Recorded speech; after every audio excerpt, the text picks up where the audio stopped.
Ao longo da vida, de maneira até que constante, ouvimos dizer que o mundo é uma escola. Nos dizem que aqui viemos para aprender e mais do que isso. Dizem que enquanto aprendemos, passamos por testes, por provas. E essas provas nos apontam se nós estamos ou não aptos para desafios maiores. Sabemos, por tudo que estudamos, que a Terra é um planeta de evolução inicial. Abaixo dela há somente aqueles mundos destinados às primeiras encarnações. Acima, segundo Kardec, há outros 3 mundos mais avançados. Sabemos também que aqui, nesse momento, encarnados com a gente, há seres mais ou menos evoluídos. Uns envoltos mais em expiações, outros empenhados mais em provas.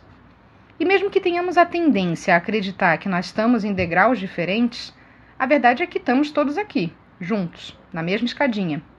E nesse momento passamos todos por um mesmo grande teste coletivo. Sim, porque não importa o grau de evolução, os seres encarnados, todos eles no mundo inteiro, nesse momento passam pela mesma provação. Não me refiro necessariamente à provação de ficar em casa, ou de estocar alimentos, ou de lavar as mãos constantemente.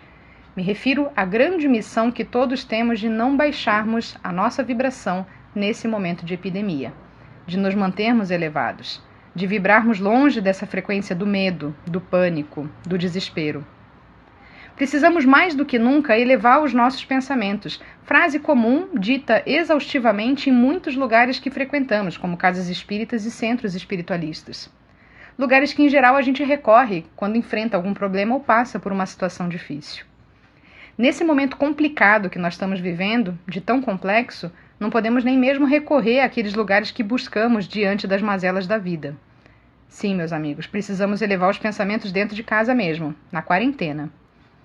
Desde que nós encarnamos lá para o ano de 1600, especificamente em 1637, nós ouvimos a famosa frase de René Descartes, penso, logo existo.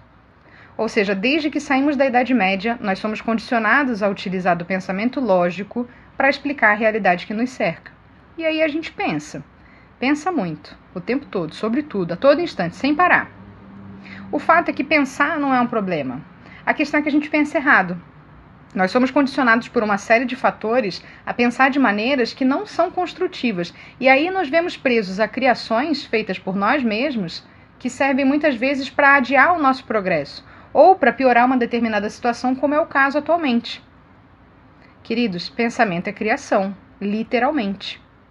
Kardec dizia que os maus pensamentos corrompem os fluidos espirituais como os miasmas deletérios corrompem o ar respirável. O que isso significa? Imagine você jogar toneladas de areia de um avião, ou glitter, ou fumaça preta de poluição, o que for mais agradável para sua mente visualizar. Assim acontece com os pensamentos.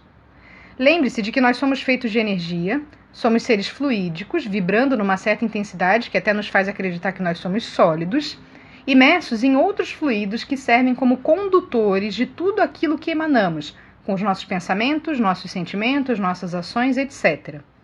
E aí os bons pensamentos me envolvem em luz, em vibrações elevadas que geram bem-estar para mim e para quem se aproxima de mim, e o contrário também é verdadeiro. Os maus pensamentos geram alterações vibratórias desagradáveis. O mal-estar pode ser psíquico e até físico. Prova disso é que tem muita gente se achando infectada pelo coronavírus, mas é só o desespero que faz a pessoa ter os sintomas da doença. Bom, então, em torno de uma pessoa, de uma família, de uma casa, uma cidade, de um país, em torno do mundo, existe uma atmosfera espiritual fluídica que varia vibratoriamente segundo a moral dos espíritos a que se refere. A essa atmosfera fluídica se associam seres encarnados e desencarnados que tenham tendências morais e vibratórias semelhantes. Semelhante atrai semelhante. É sintonia e afinidade o tempo todo, não esquece. Então imagine que uma pessoa entregue ao pessimismo, à angústia, aos maus pensamentos, tem em volta de si uma atmosfera carregada, escura, e para perto dela se aproximam inúmeros outros seres igualmente doentios.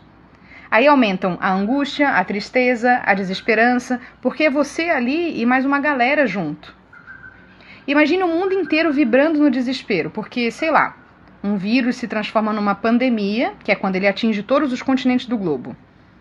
Imagina só a densidade desses pensamentos sombrios cobrindo toda a atmosfera terrestre. Ou seja, com os nossos pensamentos de medo, de angústia, como se não bastasse o mal que isso gera por si só, nós estamos trazendo para dentro das nossas casas, para o nosso lado, outros seres que vibram em igual sintonia e que estão ali porque, de certa forma, eles foram atraídos para ali. Sabe os bichinhos que voam direto para a lâmpada em dias quentes? É mais ou menos assim. A diferença é que nós somos a lâmpada, muitas vezes sem muita luz, e aqueles que se aproximam, eles não se queimam e nem morrem. Ao contrário, eles sugam a nossa energia e se alimentam dessas poucas energias que nós ainda temos. Pensa na gravidade desse ciclo vicioso. E mais importante do que prestarmos atenção ao nosso pensamento, àquilo que pensamos, é preciso também observar o sentimento que acompanha um determinado pensamento. O pensamento cria, o sentimento molda. Imagine então que nessa atmosfera que nos cerca, resultante daquilo que pensamos e sentimos, e também do tipo de espíritos que nós atraímos para perto de nós, existem algumas criações mentais modeladas em matéria fluídica ou matéria astral, e essas criações são resultado da ação da mente sobre essas energias mais sutis que estão à nossa volta. E elas criam formas que são correspondentes ao pensamento externado. O nome disso é forma-pensamento, ou ideoplastia. Formas-pensamento podem ser boas ou ruins, positivas ou negativas. O que vai determinar a qualidade dessas formas são os pensamentos que criaram elas.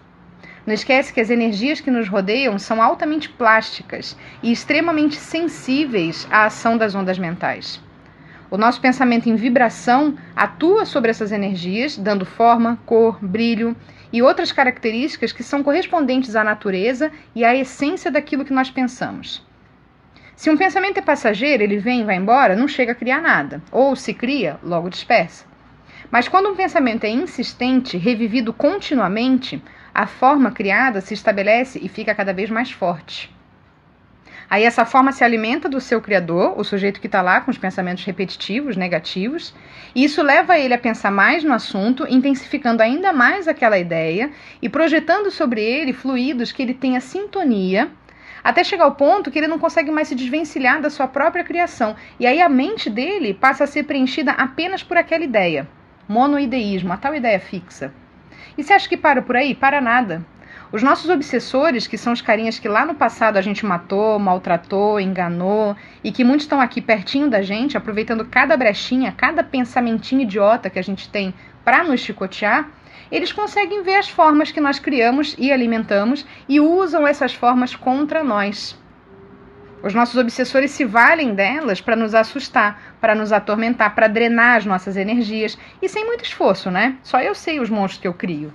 Eu crio e ainda dou de bandeja para os meus obsessores usarem contra mim. Faz sentido?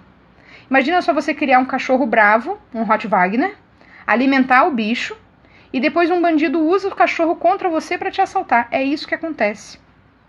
Aí você pensa, nossa, forma-pensamento é monstrinho mesmo, né? E eu digo, sim. Inclusive tem nome. Larvas, vibriões psíquicos, aparelhos astrais. O André Luiz tem um relato no livro Missionários da Luz, o terceiro da série Depois de Nosso Lar e os Mensageiros, de quando ele se depara com uma infecção por larvas astrais, e o instrutor que acompanha ele, de nome Alexandre, ele diz que por não termos uma palavra adequada para o que se trata, eles chamam de larvas simplesmente. Então imagine uma larva, uma bactéria, feita do seu pensamento mais sombrio e carregado, andando dentro do seu corpinho, passeando pelas suas entranhas. Agora imagine uma sociedade inteira impregnada desses seres. Agora pare e pense em quanta coisa cabe dentro da recomendação de Jesus, vigiai e orai. Olha só o que a gente faz com o que a gente pensa. E nas coisas que criamos com os nossos pensamentos e associamos a um sentimento muitas vezes degradante, angustiante, que por si só já nos faz mal. Olha a cadeia viciosa que a gente se enfia. Lembra que eu falei no começo de estarmos convivendo com seres que estão um pouquinho acima, um pouquinho abaixo do degrau que nós próprios estamos? Pois é, isso até pode ser verdadeiro.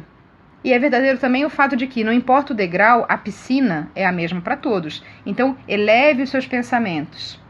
Não se contamine por essa energia, por essas ideoplastias, por essas criações mentais que nesse momento nos perturbam. Mais do que nunca, nós temos agora a missão de auxiliar o planeta, emanando bons fluidos, bons pensamentos, boas vibrações, ou minimamente não engrossando esse caldo a que estamos todos mergulhados. Comece agora mesmo, parando com aquele pensamento torturante que te atormenta. Para de alimentar essa bomba relógio que pode causar sérias lesões. Isso vai exigir de cada um de nós empenho e comprometimento, de você mesmo com você mesmo. E fé, claro. A gente não pode fazer um bolo e ficar o tempo todo abrindo a porta do forno para ver se o bolo cresceu. Não é assim que funciona.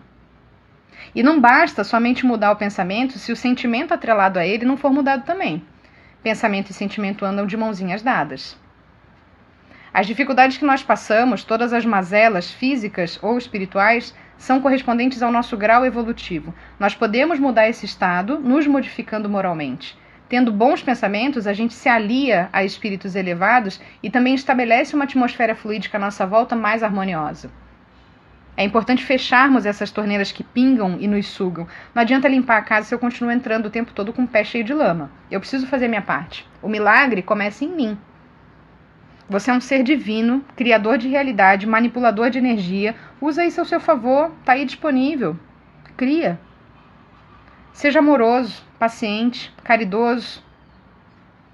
Se priorize. Você é o foco. Começa tudo com você. Então se conecta na vibração do amor, que é a mais alta de todas as frequências. Emane amor, receba amor, respire amor. Crie amor na sua atmosfera. Pinta de amor as paredes da sua casa. Se embrulha no amor, se dê de presente. Quando um pensamento ruim, negativo, recorrente, de coronavírus te assaltar, muda o foco. Pense em outra coisa. Conta até 10. Canta uma música, olha para o céu, sei lá, respira fundo. Faz qualquer coisa que mude a sua atenção de lugar. Não se corroa pelos problemas, não se desgaste pelas preocupações, não se consuma pelas inseguranças. Eleve-se. Eleve os pensamentos. Não briga com esses pensamentos repetitivos, não dê resposta, não alimente esses pensamentos. Respira. Presta atenção no ritmo da sua respiração. Respira. Emana amor. Que a paz nos acompanhe nesse momento difícil e que todos tenhamos dias de muita luz e que a gente sempre se lembre da responsabilidade que cada um de nós tem. Eu comando os meus pensamentos, jamais o contrário.